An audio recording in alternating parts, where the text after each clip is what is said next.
স্বামীর হাত থেকে কেড়ে নিয়ে তার বউকে 8 জন নরপশু উপর্যুপরি ধর্ষণ করলো। আমাদের নোয়াখালীতে ঘরে ঢুকে মা মেয়েকে একসাথে ধর্ষণ করলো। মানুষের জীবন তো এখন কচু পাতার চেয়ে কম দাম।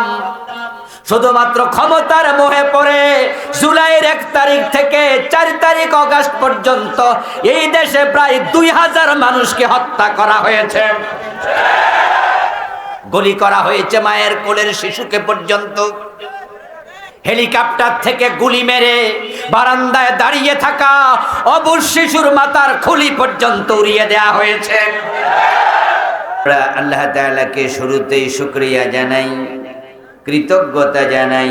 সবাই মিলে জোরে জোরে একবার কালিমাতুশ শুকর পড়ি, আলহামদুলিল্লাহ। প্রিয় দিনী ভাইরা, আমি আপনাদের সম্মুখে পবিত্র কোরআন মাজিদ থেকে সূরাত ইব্রাহিমের প্রথম আয়াতে কারিমা তিলাওয়াত করেছি। প্রিয় নবীজি সাল্লাল্লাহু আলাইহি ওয়াসাল্লামের পবিত্র মুখ নসৃত এখানে ছোট্ট হাদিসে নববী আংশিক পাঠ করেছি। আল্লাহ তাআলা তৌফিক দান করলে এখান থেকে কিছু কথা বলবো ইনশাআল্লাহ। আল্লাহ তাআলা বলছেন আলিফ লাম রা।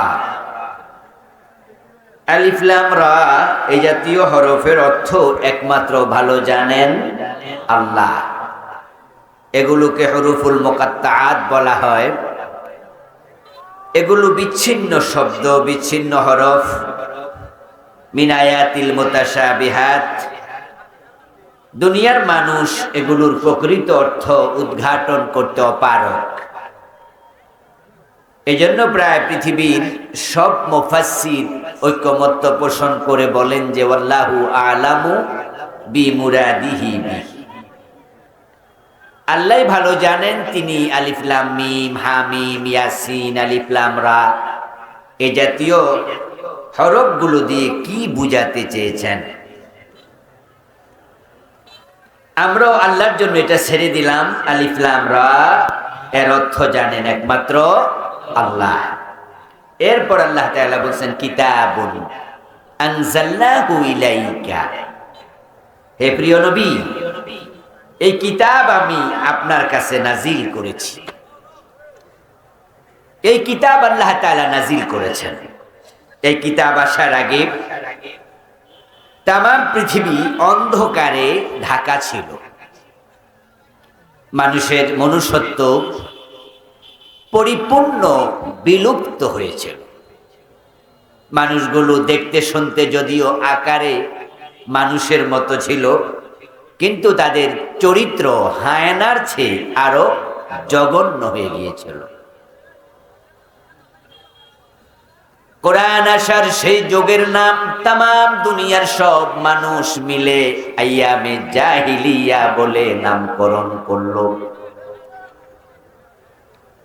যেই যুগে কোরআন আসলো ওই যুগের নাম দুনিয়ার মানুষেরা দিল অজ্ঞতার যুগ, বর্বরতার যুগ, তমসার যুগ, অন্ধকারচ্ছন্ন যুগ।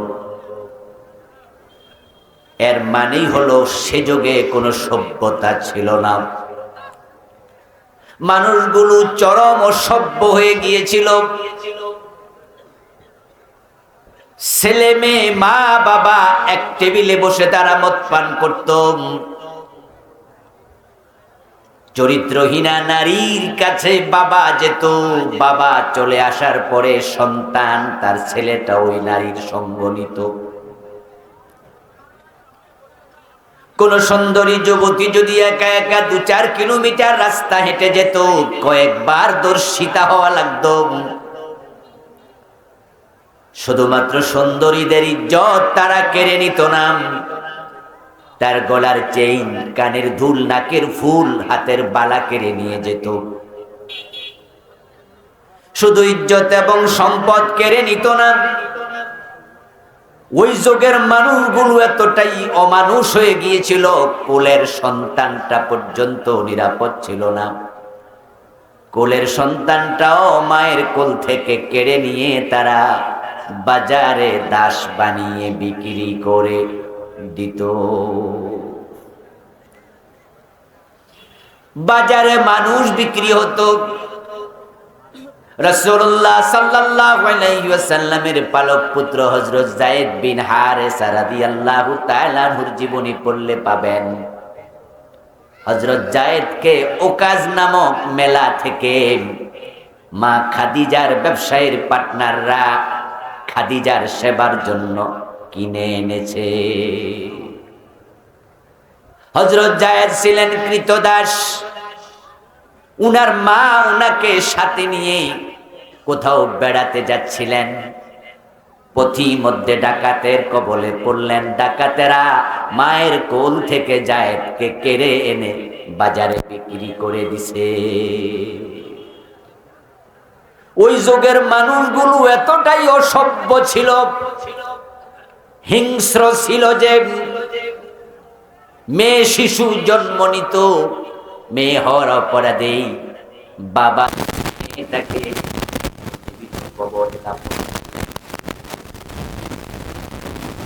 আল্লাহ তাআলা বলেন, ও প্রিয় নবীজি, এই কিতাব আমি আপনার কাছে নাজিল করলাম লিতুখরিজান নাসা মিনাজ যুলুমাতি ইলান নূর, অন্ধকারে ডুবে থাকা মানুষগুলোকে কিতাবের মাধ্যমে আলোর মধ্যে দেন। সুবহানাল্লাহ। অন্ধকারে ডুবে থাকা মানুষগুলোকে আলোর পথ দেখানোর জন্য আল্লাহ তাআলা এই কিতাব নাজিল করলেন। রাসূলুল্লাহ সাল্লাল্লাহু আলাইহি ওয়াসাল্লাম এই কিতাব নিয়ে মানুষের বাড়িতে গেলেন। আবু বকর সিদ্দিক বললেন, কিতাব গ্রহণ করতে আমি রাজি। মা খাদিজা বললেন, আমিও রাজি। হযরত আলী বললেন, আমি রাজি। রাসূলুল্লাহর পালক পুত্র যায়েদ বলেন, আমি রাজি। এইভাবে ১.৫ লাখের মতো সাহাবী তারা অন্তঃকরণ থেকে কোরআনকে গ্রহণ করলো। যখন মানুষগুলো আল্লাহর কোরআন মেনে চলতে শুরু করলো, জাহিলিয়াতের যুগ ১০০% পরিবর্তন হলো।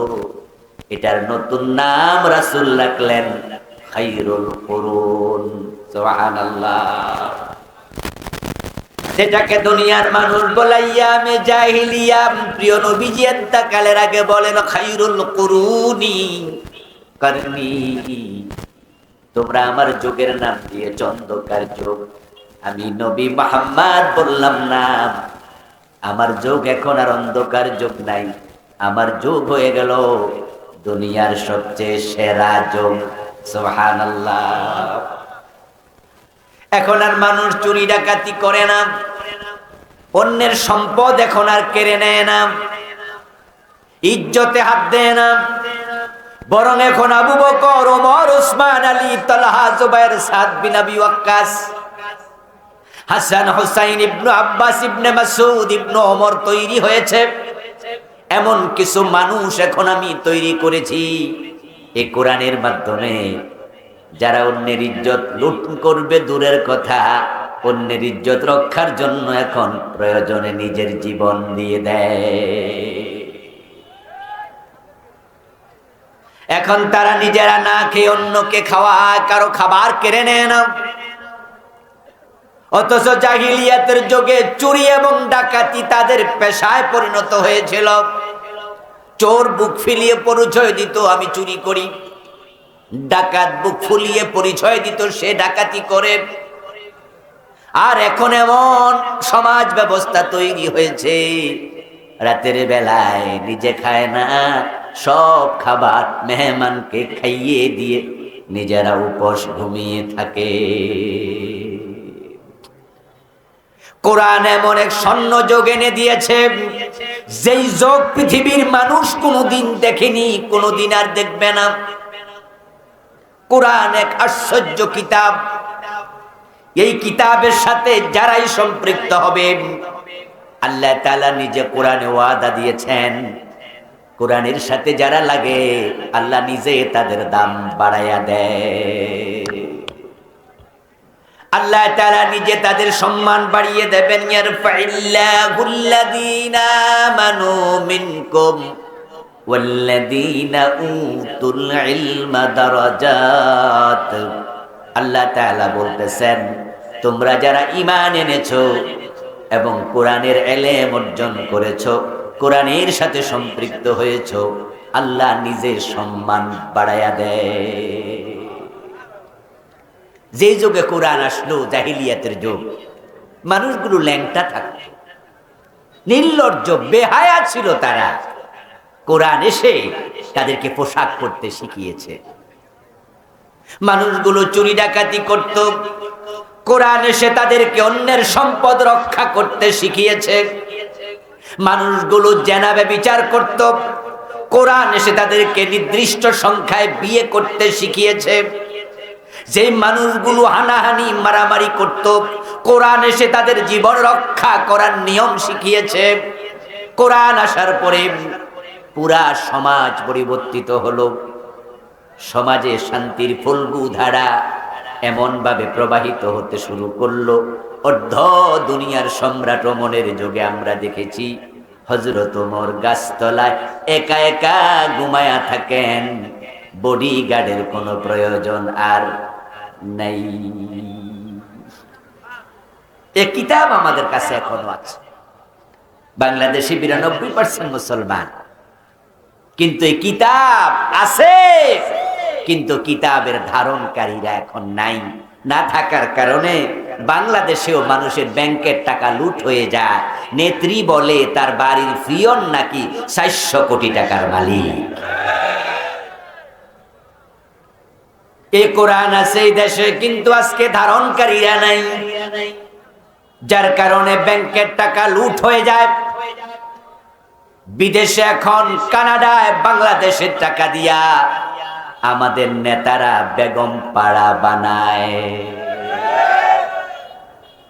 ইসলামী ব্যাংকের 18টা শাখা থেকে শুধু এস আলম গ্রুপ টাকা লুট করে বিদেশে পাচার করেছে 80,000 কোটি। আমার প্রিয় ভাইয়েরা, এখন ব্যাংকে গেলে 10 লাখ টাকার চেক রিফিউজ হয়। একসাথে 10 লাখ টাকা দেওয়ার সামর্থ্য অনেক ব্যাংকের নাই। এই যে আলম গ্রুপ 80,000 টাকা লুট করলো, 80,000 কোটি টাকা লুট করলো। এই 80,000 কোটি টাকার মাঝে ইসলামী ব্যাংকে রিকশাওয়ালার অ্যাকাউন্ট আছে না নাই? সারাদিন গায়ের ঘাম পানি করে লোকরা টাকা জমায়, ওই টাকা তারা লুট করে বিদেশ নিয়ে গেল। নিজের যুবতী হচ্ছে, মেয়েটা বিয়ে দেয়া লাগবে কিছুদিন পরে, তাই ভিক্ষা করা ওই মহিলাটা ফকিন্নি মহিলা, মেয়ে বিয়ে দেওয়ার চিন্তায় ইসলামী ব্যাংকে অ্যাকাউন্ট করে মাসে 1000 টাকা জমা দেয়। এমন ভিক্ষুকের অ্যাকাউন্ট ইসলামী ব্যাংকে আছে না নাই? 80,000 কোটি টাকার মাঝে ভিক্ষুকের টাকাও আছে। আমার প্রিয় ভাইয়েরা, এমনটা কেন হলো? টাকার নিরাপত্তা নেই, ইজ্জতের নিরাপত্তা নেই। সিলেটের এমসি কলেজে স্বামীর হাত থেকে কেড়ে নিয়ে তার বউকে 8 জন নরপশু উপর্যুপরি ধর্ষণ করলো। আমাদের নোয়াখালীতে ঘরে ঢুকে মা মেয়েকে একসাথে ধর্ষণ করলো। মানুষের জীবন তো এখন কচু পাতার চেয়ে কম দাম। শুধুমাত্র ক্ষমতার মোহে পড়ে জুলাইয়ের 1 তারিখ থেকে 4 তারিখ অগাস্ট পর্যন্ত এই দেশে প্রায় 2000 মানুষকে হত্যা করা হয়েছে, গুলি করা হয়েছে মায়ের কোলের শিশুকে পর্যন্ত। হেলিকপ্টার থেকে গুলি মেরে বারান্দায় দাঁড়িয়ে থাকা অবুঝ শিশুর মাথার খুলি পর্যন্ত উড়িয়ে দেওয়া হয়েছে। আমার প্রিয় ভাই, 90 জাহিলিয়াত আমরা দেখলাম। সুদ আছে, ঘোষ আছে, মদ আছে, হত্যা আছে, সন্ত্রাস আছে, রাহাজানি আছে, চিন্তায় আছে, মাল লুটপাট সবকিছু আছে। কিন্তু কোরআন ছিল না যেই যুগে, ওই যুগ জাহিলিয়াত। এখন কোরআন থাকা অবস্থায় নতুন জাহিলিয়াত আসলো কেন?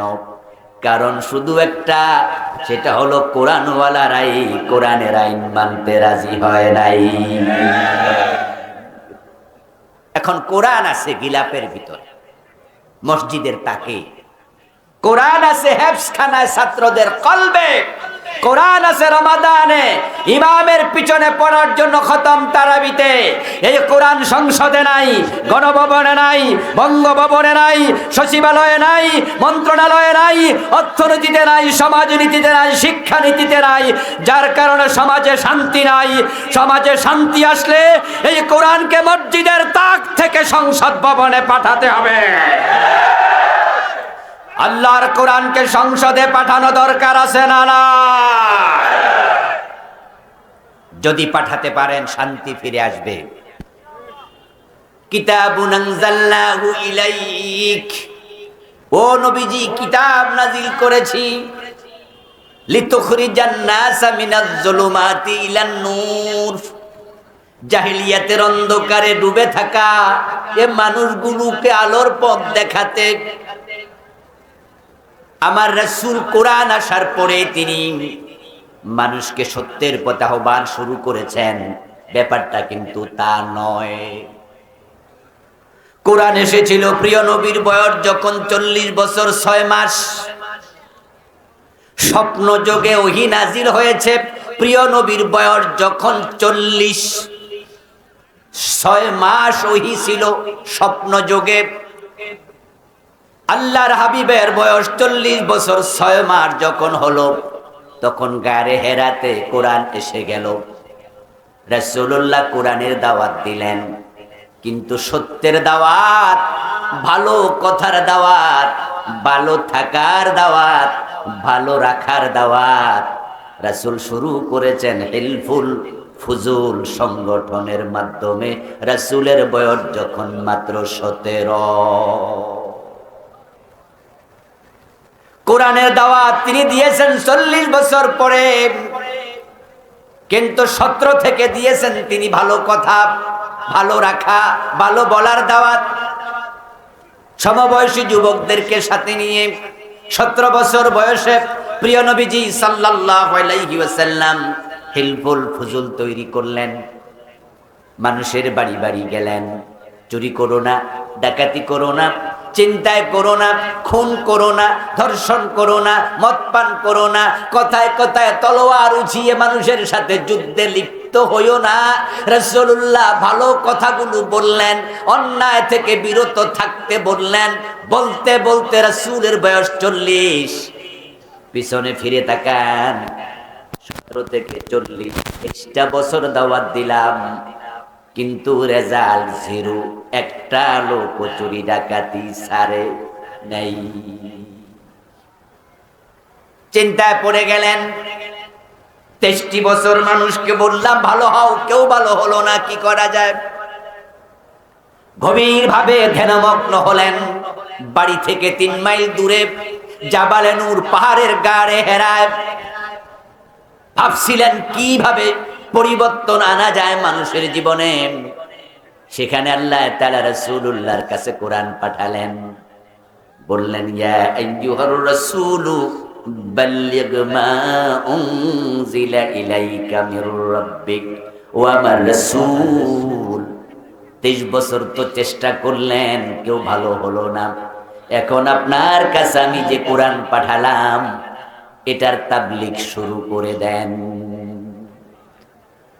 বাল্লিগ আপনি পৌঁছিয়ে দেন, মা উনজিলা ইলাইকা, আপনার কাছে যে কিতাব এসেছে সে কিতাবের মেসেজ। আল্লাহ রাসূল দাঁড়িয়ে গেলেন, কম্বল গায়ে দিয়ে শুয়ে আছেন। ওহী নাজিলের প্রথম দিকে আল্লাহ বলে ইয়া আইয়ুহাল মুদ্দাসসির কম, ও কম্বলওয়ালা দাঁড়িয়ে যাও। শুয়ে থাকলে সমাজ পরিবর্তন হবে না। সমাজ পরিবর্তন করতে চাইলে মাথা তুলে দাঁড়াতে হবে। ওয়া রাব্বাকা ফাকাব্বির, তোমার রবের বড়ত্ব ঘোষণা শুরু করে দাও। আল্লাহর হাবিব কোরআন নিয়ে দাঁড়িয়ে গেলেন, লা ইলাহা ইল্লাল্লাহর কালেমার প্রচার শুরু করলেন। আল্লাহর হাবিবের কথা শুনতে থাকলো আবু বকর ওমর। ১৬ লাখ সাহাবী গ্রহণ করলো। রাসূলুল্লাহর বয়স হয়ে গেল ৬৩। পিছনের দিকে ফিরে তাকান, এই ২৩ বছরে ফুলে ফলে সুশোভিত হয়ে গেছে। এখন সমাজ এমন পরিবর্তন, সমাজের কোথাও সামান্য অনাচার নাই। ক্যালকুলেশন করুন, ১৭ বছর বয়সে যিনি দাওয়াত দিলেন, ৪০ বছর বয়সে তিনি দাওয়াত দিলেন। ১৭ থেকে ৪০ পর্যন্ত ২৩ বছর, আবার ৪০ থেকে ৬৩ এখানেও ২৩ বছর। একই ব্যক্তির প্রথম ২৩ বছরে দাওয়াত জিরু, পরের ২৩ বছরে ফুলে ফলে সুশোভিত। তিনি হয়ে গেলেন দুনিয়ার সর্বশ্রেষ্ঠ মহানায়ক, আন্তর্জাতিক হিরো। প্রথম ২৩ বছর ব্যর্থ, পরের ২৩ বছর সফল। কারণ শুধু একটা, একই ব্যক্তির দাওয়াত প্রথম ২৩ বছর ছিল কোরআন ব্যতীত, পরবর্তী ২৩ বছর পুরা ওহী নির্ভর, কোরআনের বাহিরে কোনো কথা বলে না, ওহীর বাহিরে কোনো কাজ করে না, ওহীতে যা আছে নিজে মানে, মানুষকে মানতে বলে। ওহীর মাধ্যমে পুরা পরিবর্তন হয়ে গেল। এতেই প্রমাণিত হয় নবী মুহাম্মদ ওহী সারা পরিবর্তন পারেন নাই। বাংলাদেশ পরিবর্তন করতে চাইলে এই ওহীর কাছে সবাইকে ফিরে আসতেই হবে, ওহীর বিকল্প নেই। যে মুহাম্মদ ইবনে আব্দুল্লাহ প্রথম ২৩ বছর দাওয়াত দিলেন, তার মেধা, বুদ্ধি, প্রজ্ঞা, প্রত্যুৎপন্নমতিতা, বিচক্ষণতা, তার যেই সাহসিকতা, উদারতা, তার যত মানবিক গুণ ছিল, এগুলো ৪০ বছরে সেই হঠাৎ করে আল্লাহ পাঠান নাই। বরং আল্লাহ যেহেতু তাকে নবী বানাবেন, এই মানবিক গুণগুলো তার মাঝে সৃষ্টিগতভাবে আগে দিয়ে রেখেছেন। বুদ্ধির কোনো অভাব নাই, মেধার কোনো অভাব নাই, কিন্তু মেধা বুদ্ধি খাটাইয়া ২৩ বছর দাওয়াত দিলেন। কোরআন ছাড়া লাভ নাই। মেধা দিয়ে হবে না, বুদ্ধি দিয়ে হবে না, সমাজ পরিবর্তনের জন্য আল্লাহর কোরআন লাগবেই।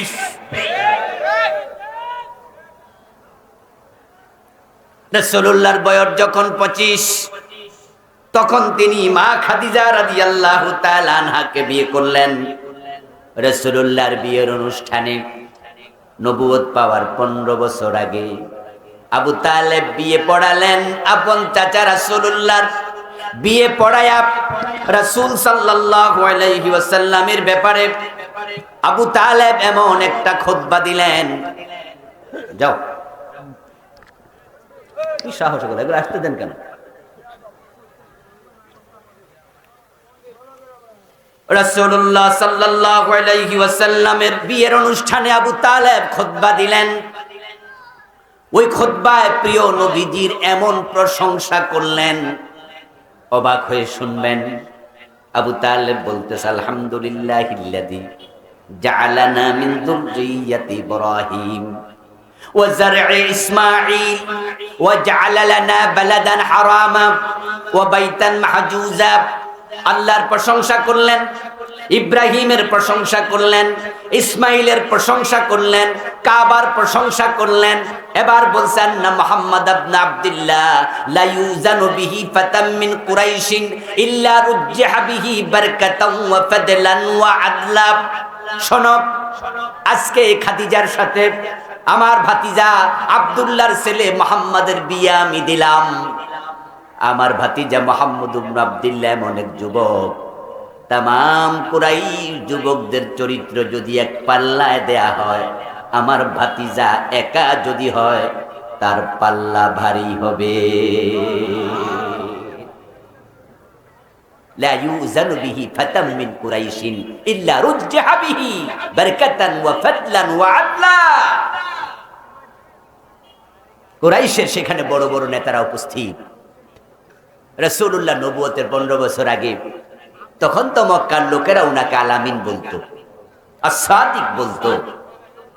মক্কার কুরাইশ নেতাদের সামনে ভাতিজার প্রশংসা করতে গিয়া কুরাইশের অন্য যুবকদেরকে ছোট করা হচ্ছে কিনা? এটা কেউ ভাবে নাই যে কুরাইশদের যুবকদের চারিত্রিক বিচক্ষণতা, বুদ্ধি, প্রজ্ঞা সব কিছু যা আছে এক পাল্লায় দাও আর আমার ভাতিজাকে আলাদা দাও, রুজ্জে হাবিহি, আমার ভাতিজার পাল্লা ভারী হবে। কেউ প্রতিবাদ করেনি, কেউ বলেনি যে তুমি তোমার ভাতিজার প্রশংসা এত করছো, আমাদের যুবকদেরকে ছোট কেন করছো? কারণ তারা সবাই জানতেন যে আব্দুল্লাহর বেটা মুহাম্মদের মতো এত জ্ঞানী, প্রাজ্ঞ, বিজ্ঞ, বিচক্ষণ, পণ্ডিত একটা যুবক মক্কাতে নাই। আল্লাহর হাবিবের এত পাণ্ডিত্য, এত বুদ্ধি, এত বিচক্ষণতা, এত মেধা 23 বছরে কি কাজ দিল? 17 থেকে 40-এর দাওয়াতে কি কাজ দিল? আল্লাহ নিজে বলছে লিতুখরিজান নাস মিনাজ যুলুমাত, আপনি কোরআন দিয়ে অন্ধকার থেকে বের করেন। এই শব্দ প্রমাণ করে 23 বছরের দাওয়াতেও সমাজের অন্ধকার দূর হয় নাই। আপনি চেষ্টা করেছেন কিন্তু পারেন নাই। এখন কোরআন দিলাম, এবার চেষ্টা করেন। কোরআন যখন আসলো অন্ধকার দূর হয়ে গেল। বাংলাদেশ স্বাধীন হলো 53 বছর হয়ে গেল। আমাদের যে নেতারা বাংলাদেশটাকে নিয়ে ভাবে, আমরা আমাদের নেতাদেরকে ছোট করে দেখতে চাই না। প্রেসিডেন্ট জিয়াউর রহমানের সততা নিয়ে কারো কোনো প্রশ্ন নাই। বঙ্গবন্ধু শেখ মুজিবুর রহমানের নেতৃত্ব নিয়ে কারো কোনো প্রশ্ন নাই। এই দেশে যদি 10 জন বড় রাজনীতিবিদের নাম আপনাকে বলতে বলা হয়, বঙ্গবন্ধু জিয়াউর রহমানের নাম আপনাকে বলতেই হবে। আমার বন্ধু বঙ্গবন্ধু জিয়াউর রহমানকে বাদ দিয়ে দেশের রাজনীতির ইতিহাস লেখা যাবে না। আওয়ামী লীগের লোকেরা গত 15 বছর দেশ চালাইছে। তারা খালেদা জিয়ার বিরুদ্ধে মামলা দিয়েছে, তার ছেলে তারেকের বিরুদ্ধে মামলা দিয়েছে, কত সমালোচনা করেছে, কিন্তু জিয়াউর রহমানের ব্যাপারে আওয়ামী লীগাররাও সমালোচনা করে না। কারণ তিনি সত্যি একজন দেশপ্রেমিক, সৎ মানুষ ছিলেন। এবং যারা আওয়ামী লীগের বিরুদ্ধে, আমরা আজকের এই দিনেও কথা বলি, আগস্ট বিপ্লবের পর আওয়ামী লীগের নেতারা বাংলাদেশ থেকে পালাতে বাধ্য হয়েছে। তাদের অপকর্মের অভাব নাই, কিন্তু এরপরেও আমরা বঙ্গবন্ধুর দিকে আঙ্গুল তুলি না। বরং এই দেশ স্বাধীন হওয়ার পিছনে বঙ্গবন্ধুর ভূমিকা আছে, এটা আমরাও অস্বীকার করি না। তিনি সোনার বাংলা বানাতে চেয়েছেন, পারেন নাই। যোগ্য নেতা ছিলেন। জিয়াউর রহমান সোনার বাংলা বানাতে পারেন নাই, সৎ নেতা ছিলেন। এরশাদ পারে নাই, খালেদা জিয়া পারে নাই, শেখ হাসিনা পারে নাই, কেউ পারবে না। কারণ তারা কোরআন দিয়ে দেশ চালায় না। নবী মোহাম্মদ যদি না পারে কোরআন ছাড়া 23 বছরে, তোমরা 2300 বছরেও পারবা না। যদি কোরআনের আলোকে দেশ চলে, সোনার বাংলা হতে 2 যুগ লাগবে না।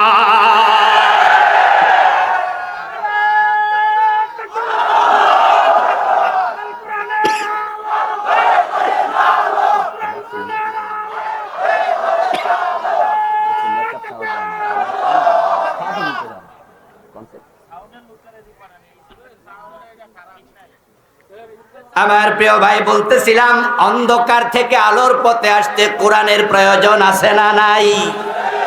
এর বাহিরে সব অন্ধকার। এই জন্য আল্লাহ তাআলা কোরআনকে নিজে নাম দিয়েছেন নূর। আমিনু বিল্লাহি ওয়া রাসূলিহি ওয়ান নূরিল্লাযী আনজালনা। আল্লাহ বলো, দুনিয়ার মানুষ, তোমরা ঈমান আনো আল্লাহর উপরে এবং রাসূলের উপরে। ওয়ান নূরিল্লাযী আনজালনা, সে নূরের উপরে যে নূর আমি আল্লাহ নাজিল করেছি। রাসূলুল্লাহ সাল্লাল্লাহু আলাইহি ওয়াসাল্লামের জন্য বলেছেন, মান কালা বিহি সাদাকা। তুমি সত্য দেখতে চাও, তাহলে কোরআনের কাছে যাও। যে ব্যক্তি কোরআন দিয়ে কথা বলবে সে সত্যবাদী।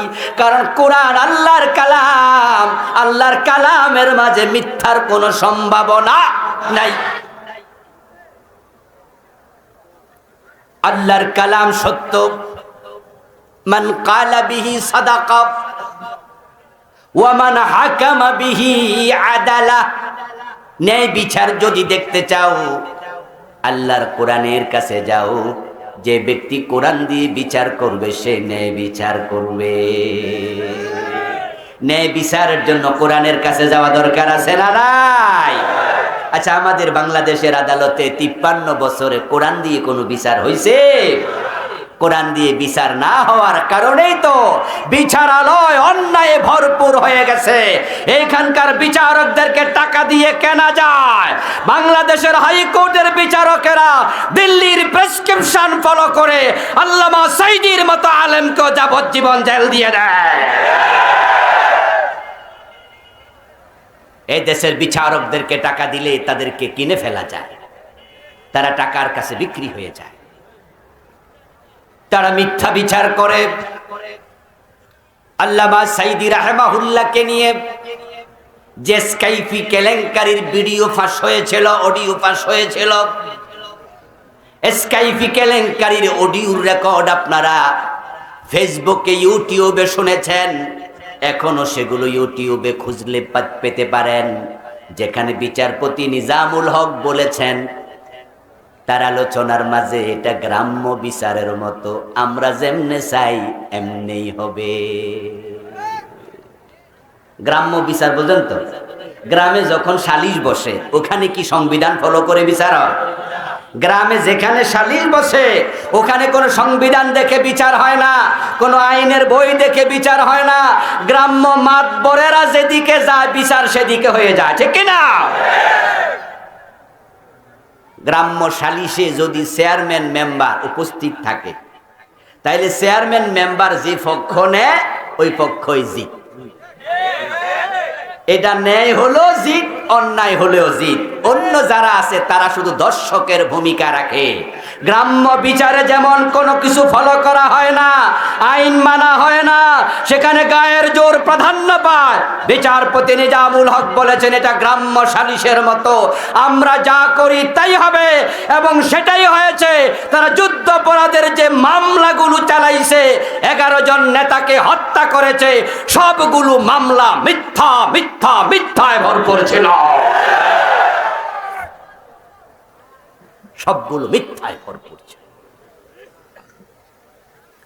আমার দোস্ত, যে 2 জন মন্ত্রীকে তারা যুদ্ধাপরাধের মামলায় ফাঁসি দিল, এই 2 জন মন্ত্রীর 5 বছরের মন্ত্রিত্বকালীন সময় তো আমাদের চোখের সামনে।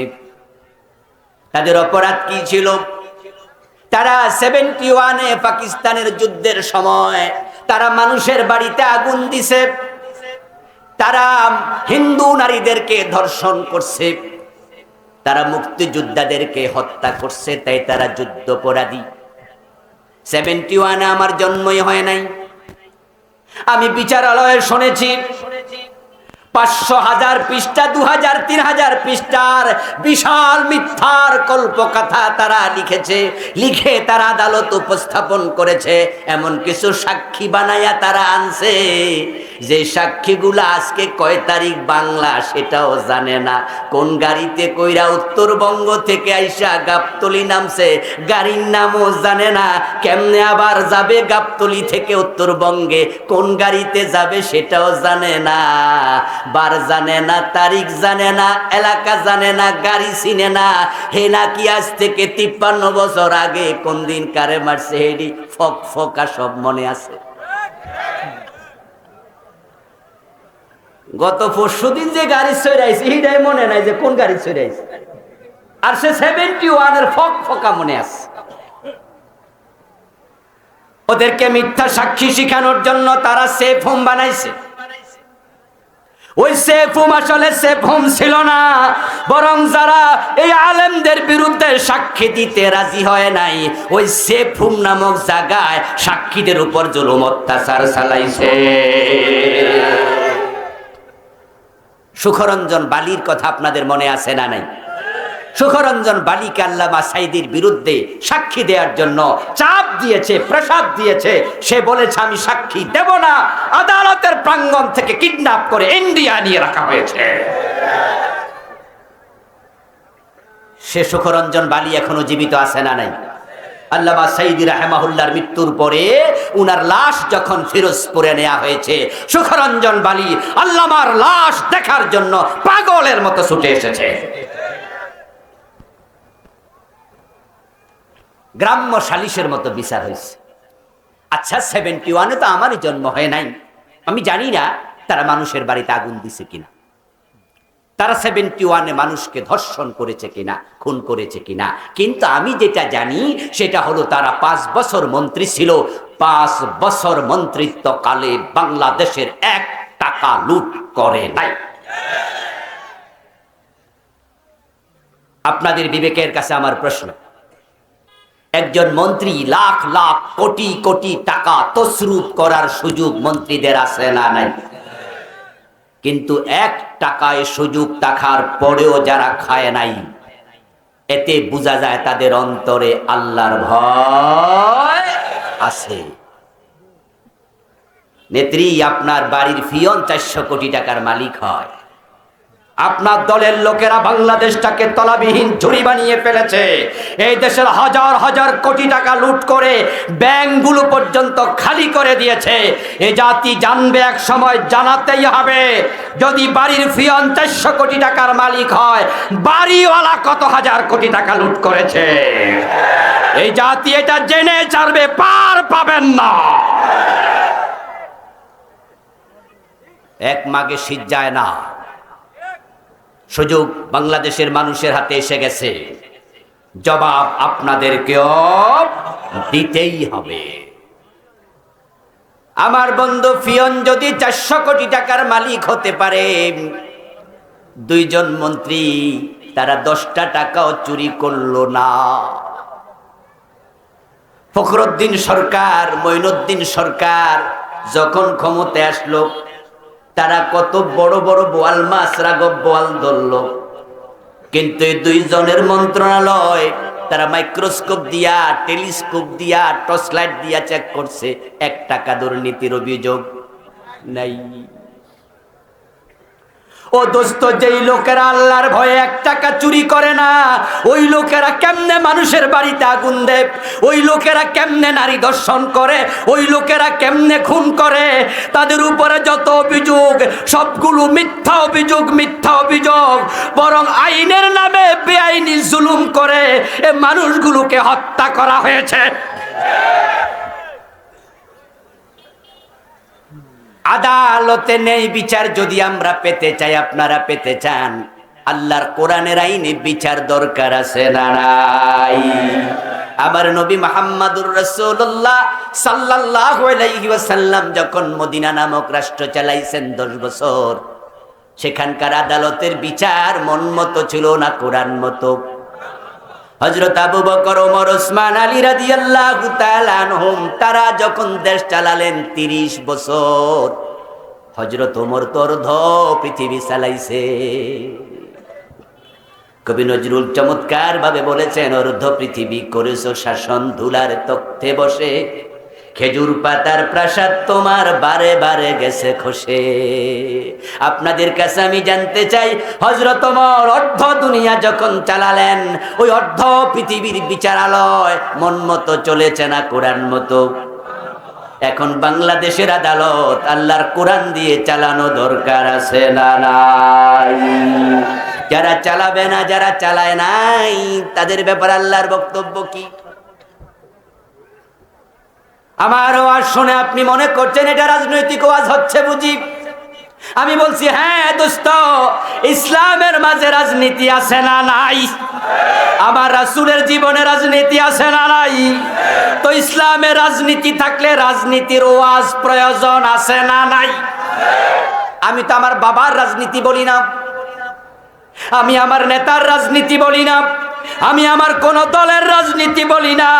আমি যেই রাসূলকে ফলো করে মসজিদে ডান পা দিয়ে ঢুকি, যেই নবীকে ফলো করে দাঁড়িয়ে রেখেছি, যেই নবীকে অনুসরণ করে ঘুমাতে গিয়ে ডান কাতে ঘুমাই, যেই নবীকে ফলো করে থুতু ফেলতে বাম দিকে থুতু ফেলি, যেই নবীকে ফলো করে ডান হাতে খাবার গ্রহণ করি, আমি তো সেই নবীকে ফলো করে দেশ চালানোর কথা বলি।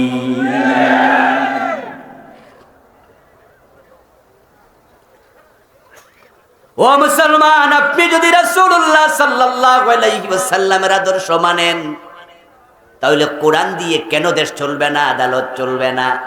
আপনি ভাবছেন রাজনীতির ওয়াজ, আমি বলছি না দোস্ত, এটা নিছক রাজনীতি না, এটা ঈমান এবং কুফরের ওয়াজ।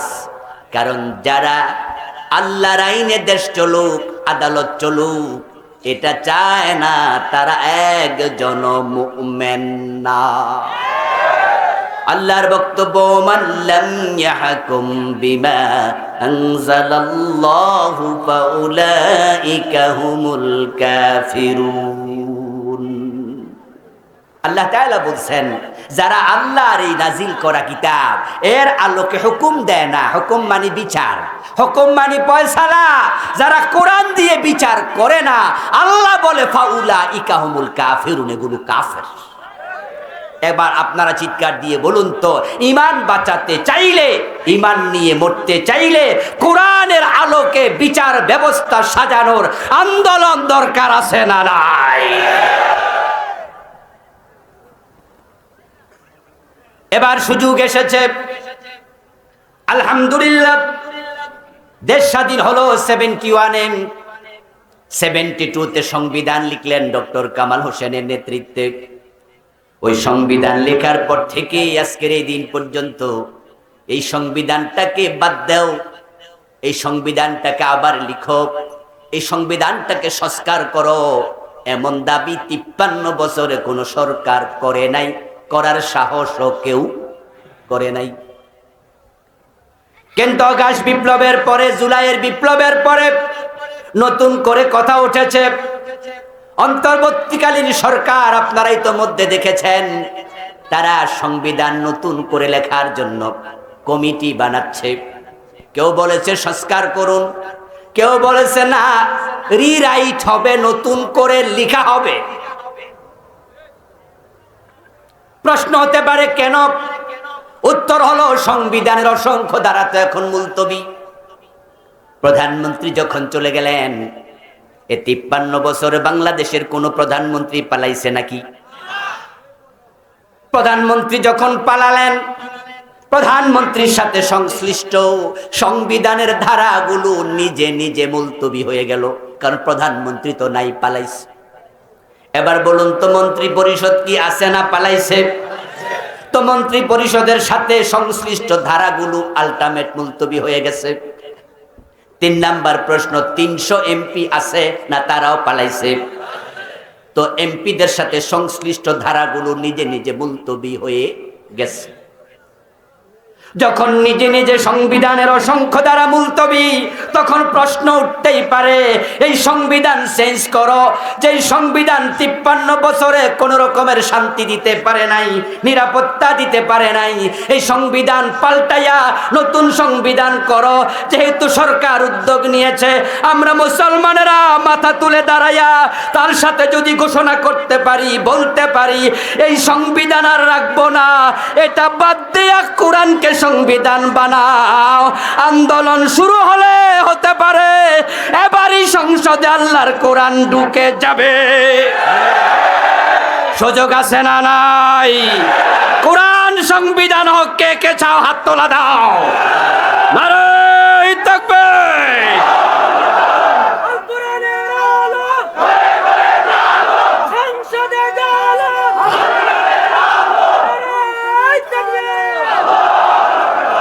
আমার প্রিয় ভাইয়েরা, রাসূলুল্লাহ সাল্লাল্লাহু আলাইহি ওয়াসাল্লাম যে যুগে পৃথিবীতে এসেছিলেন, ওই যুগের মানুষগুলো না খেয়ে থাকতো অনেকেই। অভাবের যুগ ছিল, চরম অভাব, চরম অনটনের যুগ ছিল সেটা। সাহাবাদের মাঝে 2 দিন 3 দিন না খেয়ে উপোস থেকেছে এমন সাহাবী অসংখ্য ছিল। মদিনার মসজিদে নববীর পাশেই তো বারান্দা ছিল, ওই বারান্দাতে সুপ্পা নামক জায়গা, বারান্দার অংশ, সেখানে 70 জন সাহাবী এমন ছিল যাদের থাকার ঘরটাও নাই। ঘর নাই, বাড়ি নাই, বিয়ে করার সামর্থ্য নাই, এমন সাহাবী ছিল অনেক। 3 দিন উপাস, 5 দিন উপাস, এমন অনেকে ছিল। খন্দকের যুদ্ধে যেদিন রাসূলুল্লাহ পরিখা খনন করছিলেন, আমার রাসূলের পেট পিঠের সাথে লেগেছিল। ওই ক্ষুধার যাতনায় পেটে পাথর বেঁধেছে, এমন হাদিসও আছে। কিন্তু আপনি দেখেন ইসলাম আসার পরে সমৃদ্ধি কিভাবে এসেছে। অনেকে মনে করে ইসলাম যদি আসে তাহলে তো সুদ বন্ধ হয়ে যাবে, আর সুদ যদি বন্ধ হয় বিশ্ব ব্যাংক ঋণ দেবে না, এশিয়ান ডেভেলপমেন্ট ব্যাংক এডিবি ঋণ দেবে না, IMF ঋণ দেবে না। আর বিশ্ব ব্যাংক, IMF, এডিবি, আইডিবি এগুলো যদি ঋণ না দেয়, বিদ্যুতের সংস্কার হবে কেমনে, রাস্তাঘাট সংস্কার হবে, মেরামত হবে কেমনে, নতুন করে বানাবেন কেমনে, দেশ আরো পিছিয়ে যাবে। তাই তারা ইসলামের কথা শুনলে ভয় পায়। আমি বলবো দোস্ত দেখো, ইসলাম যখন আসবে চুরি ডাকাতি বন্ধ হয়ে যাবে, দেশের টাকার বাহিরে পাচার হবে না, সৎ নেতারা দেশ চালাবে। দেশের টাকা দেশে কাজে লাগাও, দেশের টাকা পাচার না হলে 15-20 বছর পরে দেশের চেহারা পাল্টে যাবে।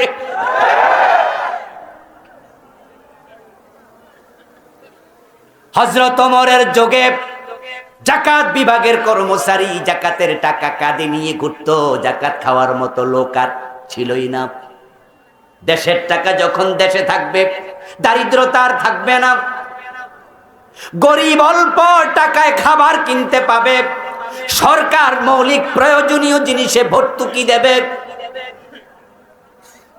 দেশের টাকা যদি বিদেশ পাচার না